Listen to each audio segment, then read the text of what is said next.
এই সরকার আসাতে আমাদের এই ছেলের জামিনটা পাইছে আর কি।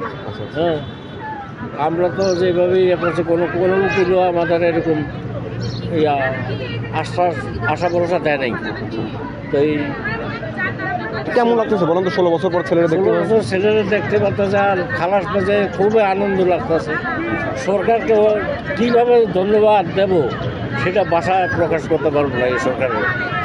ছেলের এখন তার মারা ডেলি 3বার ইনসুলিন দেওয়া লাগে।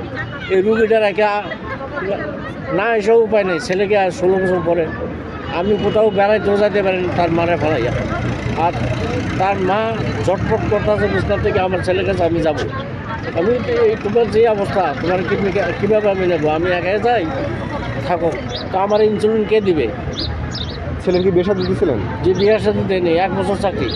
আচ্ছা। সেই ঠাকুরগার থেকে প্যারেডায় আসছিল এখানে।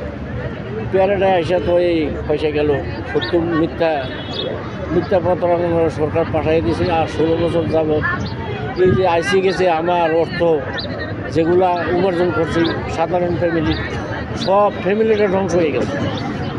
ফ্যামিলির একবারে ধ্বংস। আলহামদুলিল্লাহ। এখন আজকে ছেলেকে যাতে আপনাদের ইয়াতে সরকারের মেহরবানিতে, সরকারের দয়া, সরকারের বিবেচনা যাতে আমরা চাকরিটা ফেরত পাই সরকার। হ্যাঁ, তার চাকরিটা ফেরত না গেলে তার ভবিষ্যৎ ধরার মতো কোনো ডালা তার নাই। আমিও তেমন কিছু দেওয়া যাইতে যা ছিল এই জেলখানা ধরে শেষ করে দিচ্ছি।